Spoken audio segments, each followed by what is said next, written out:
topic is really something new, something strange we are not used to, and it's about greening of the OR. That's why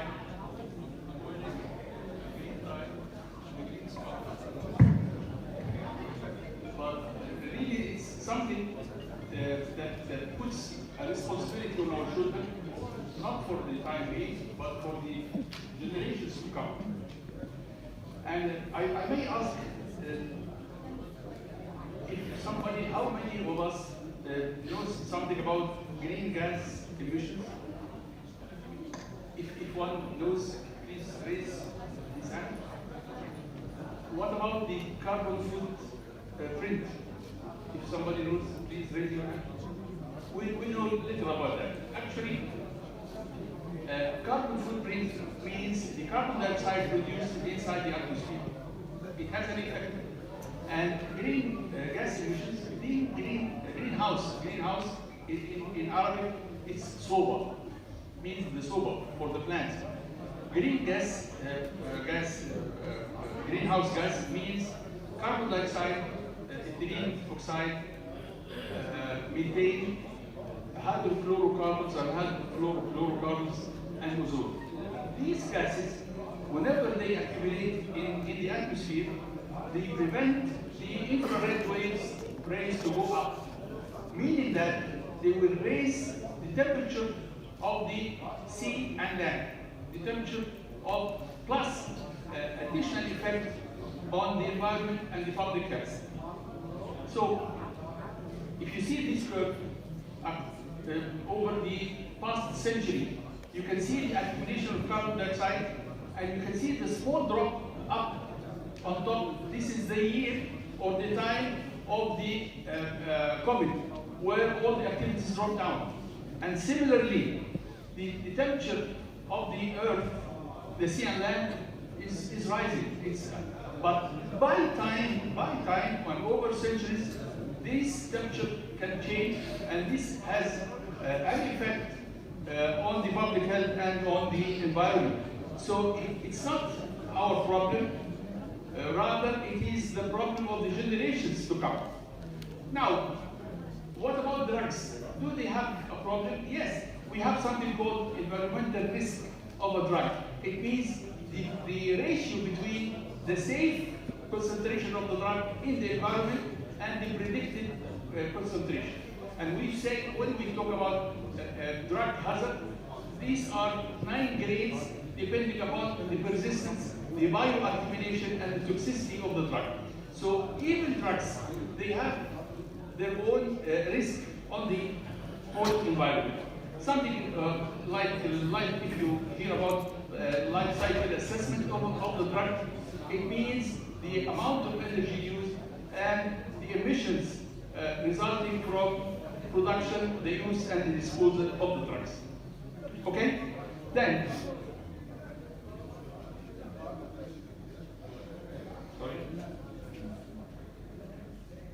so greening of the OR, it means designing and implementation of strategies that will reduce the energy consumption in these hospitals, that will reduce the supply costs, and that will reduce the generated waste of the hospitals.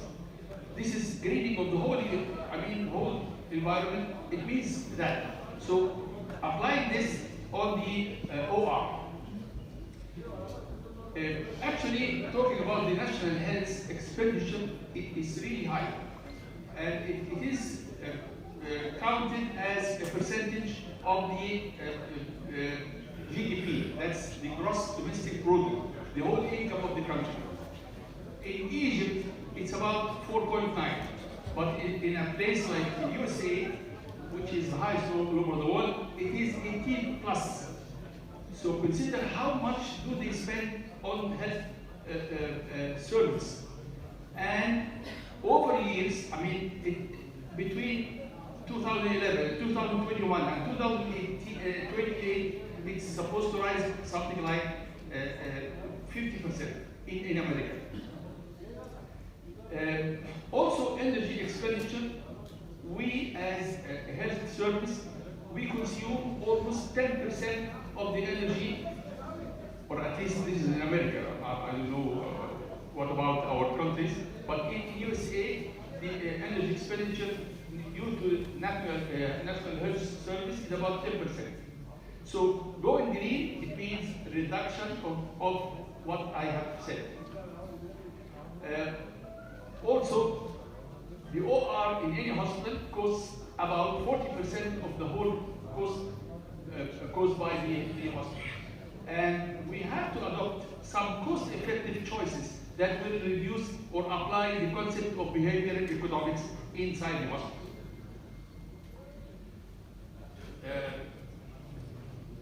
Also, the waste of the hospitals, OR is responsible for about 1/3 of the waste products in the hospital. And as per consumption of energy and production of the waste, the OR produces much more by percentage compared to other parts of the hospital. It's about 3 to 6 times more than the compared area by area, other parts of the hospital. Going to America back, every year 2 million tons of waste are produced by the hospital, which makes the hospital, the National Health Service, the second trash producer in America. So, in order to achieve environmental sustainability, we have to apply the triple of reduction, reduce, reuse, and recycle. Reduction of all the costs and energy and the waste, and reuse whatever you can, and recycle whatever you can. This actually is not very much well applied. There are simple ideas like moving from scrubbing or using the soap and water into some alcoholic substances like sterilium. For example, it could save 2.7 million liters of water annually. I'm talking about USA as well. Also, in this study, the use of reusable gowns instead of disposable ones could save $100,000. And the use also of reusable gowns and drapes could save the natural resource energy, could save a lot of water, could reduce the carbon footprint and volatile organic solid wastes. Something like OR padding, the use of OR padding, the reusable ones, could save much more than the disposable ones. A very simple idea that we don't do even in our houses, that if you put the power down of the OR and all the anesthesia instruments could reduce the cost and also could reduce the carbon dioxide emissions per year. That's something very important. Even the reuse of the batteries, when they slow down, they just throw it. So giving these batteries in other parts of the hospital or even donating them could reduce something like $9,000 annually. Well, going to the laparoscopy, in this Swedish study, reusable trokers could save a lot of money and also reduce the waste resulting from the OR. We all know that we all like to be spoiled, and we all like to use disposables because they always work nicely. Theoretically, they are all the time sterile, and the manipulations usually are easy. And there are some instruments that we don't have, like reloads. We don't have reusable reloads. They are all disposable. Like some staplers, we don't have. So in this case, this is the advantage of the disposable. However, they are more fragile, they have short life, they are easily broken sometimes inside the abdomen, and if we really want to reuse them, it's very difficult to clean and re-sterilize. And of course, the cost is high and the waste is high. But we have to use them once, because simply the producer said, do not reuse that. So if something happens wrong, then you are to be litigated. And as I said, we like to be spoiled. We like and this depends upon how rich is the country. maybe in Italy, they just, if you don't like something, just throw and get another one. But this is very clear in America and in the Gulf as well. And it doesn't need somebody to clean and to sterilize. Just save your time and save your mind. There are some efforts to get some friendly or say cost-effective, reusable, friendly medical devices. And this is a real challenge that is not very well achieved inside the ORs. And in some places, there is what we call the Green OR Council, like the Infection Committee or something like that.